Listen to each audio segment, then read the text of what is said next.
Hello दोस्तों, स्वागत है आप सभी का मेरे यूट्यूब चैनल पर। दोस्तों आज हम त्रिभुज के केंद्र के बारे में पढ़ेंगे। बेसिकली त्रिभुज के जो है 4 टाइप के केंद्र होते हैं। सेंट्रोइड केंद्रक, इन सेंटर अंतः केंद्र, सर्कम सेंटर परिकेंद्र और ऑर्थो सेंटर लंब केंद्र। यह जो टॉपिक है यह हमारा ज्योमेट्री के अंतर्गत आता है, जो कि एसएससी के हर एग्जाम में पूछे जाते हैं। ठीक है, चलिए इस वीडियो को शुरू करते हैं। सबसे पहले हमारा है नंबर 1 पे केंद्रक। केंद्रक कहने का मतलब है कि लिखा हुआ यहाँ पर माध्यिकाओं के कटान बिंदु को त्रिभुज का केंद्रक कहते हैं। सबसे पहले तो हम यह समझ लें कि माध्यिका क्या होता है। ठीक है, किसी भी त्रिभुज में माध्यिका वह रेखा होती है, किसी भी त्रिभुज में माध्यिका वह रेखा होती है जो त्रिभुज को 2 बराबर पार्ट में डिवाइड करते हैं। त्रिभुज को 2 बराबर पार्ट में डिवाइड करती है और साथ ही साथ जिस भुजा पर माध्यिका खींची जाती है उस भुजा को भी क्या करती है, बराबर पार्ट में डिवाइड करता है। उसे हम लोग क्या बोलेंगे, माध्यिका। मतलब कि अगर इसका क्षेत्रफल 4 यूनिट है तो इसका भी क्षेत्रफल 4 यूनिट ही होगा। अगर इसका लंबाई 4 मीटर है तो इसका भी लंबाई 4 मीटर है, तो इस भुजा को हम लोग क्या बोलेंगे, माध्यिका। ठीक है, तो केंद्रक हमारा क्या होगा, माध्यिकाओं के कटान बिंदु को त्रिभुज का केंद्रक कहते हैं। तो अगर हम नाम देते हैं यहाँ पर ए बी सी डी और डी के बाद ई और एफ, तो हम कह सकते हैं कि ए डी, यहाँ पर ए डी बी एफ नहीं सॉरी बी ई और सी एफ ये क्या है, माध्यिका है। और जिस बिंदु पर ये भी माध्यिका आ रहा है, ये भी काट रहा है और ये भी काट रहा है, जिस बिंदु पर यह तीनों आपस में काट रहे हैं उस बिंदु को हम लोग कहते हैं त्रिभुज का केंद्रक। माध्यिकाओं के कटान बिंदु को त्रिभुज का केंद्रक कहते हैं। ठीक है, और केंद्रक को हम लोग बड़ा जी से डिनोट करते हैं। तो यहाँ पर एक होता है, अगर यहाँ पर केंद्रक पर माध्यिकाएं काट रही हैं तो इसका रेशियो होगा एजी, रेशियो एजी ऊपर वाला बड़ा वाला और नीचे वाला जीडी बराबर 2:1।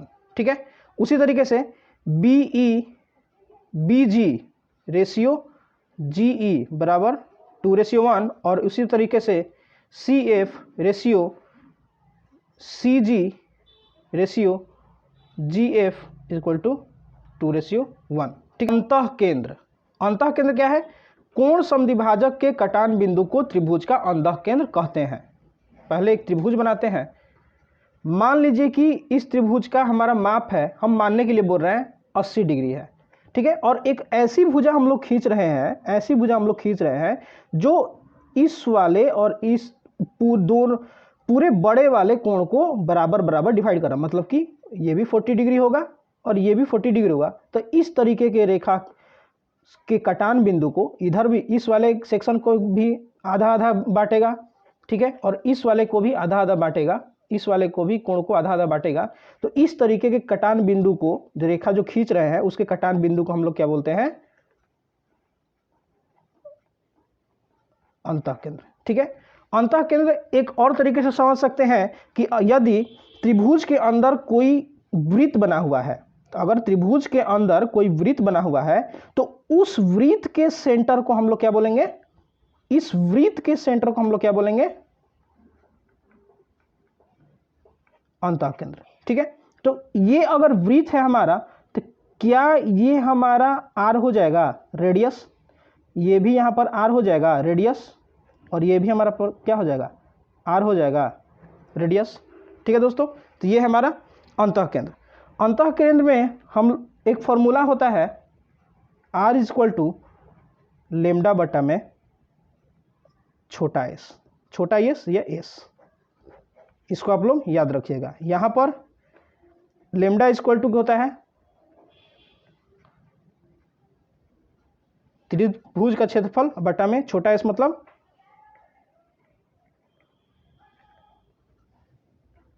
त्रिभुज का परिमाप।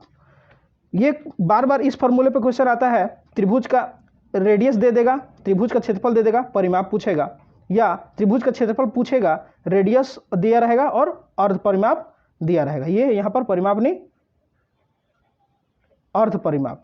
ठीक है, एस इक्वल टू त्रिभुज का अर्ध परिमाप। ठीक है दोस्तों, अगला हमारा है त्रिभुज का परिकेंद्र। भुजा लंब समद्विभाजक के कटान बिंदु को त्रिभुज का परिकेंद्र कहते हैं। कैसे? देखिए, एक त्रिभुज, देखिए इस वाले के भुजा लंब समद्विभाजक माने कि इस भुजा का आधा मतलब कि समद्विभाजक, और साथ ही साथ कोई रेखा जो इस पर लंब हो, ठीक है, इस वाले रेखा का लंब हो और साथ ही साथ इसको दो पार्ट में डिवाइड कर रहा हो। ठीक है, मान लीजिए इसका ये हुआ, इसका ये लंब है और इसको भी दो पार्ट में डिवाइड कर रहा है, और इस भुजा पे भी ये लंब है और इसको भी बराबर बराबर डिवाइड कर रहा है। तो इस वाले बिंदु को हम लोग क्या बोलेंगे? परिकेंद्र। ठीक है, और हम एक और तरीके से समझ सकते हैं कि कोई भी त्रिभुज में अगर बाहर से वृत्त को खींचा जाता है तो उस वृत्त के केंद्र को हम लोग क्या बोलेंगे?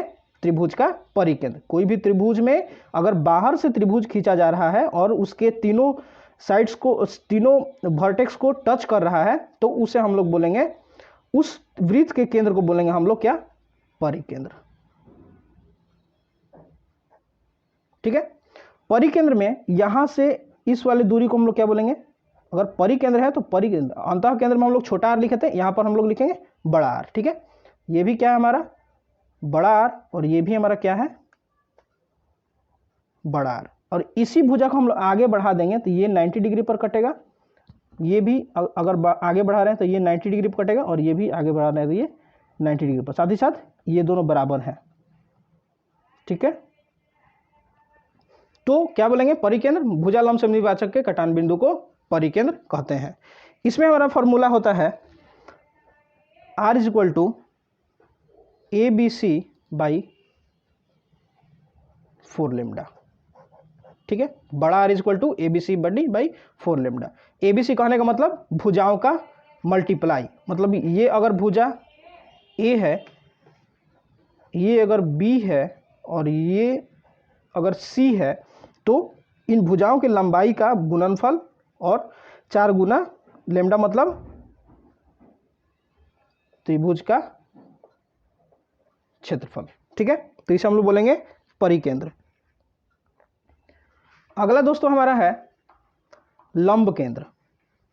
ठीक है, त्रिभुज के शीर्ष लंबों के कटान बिंदु को त्रिभुज का लंब केंद्र कहते हैं।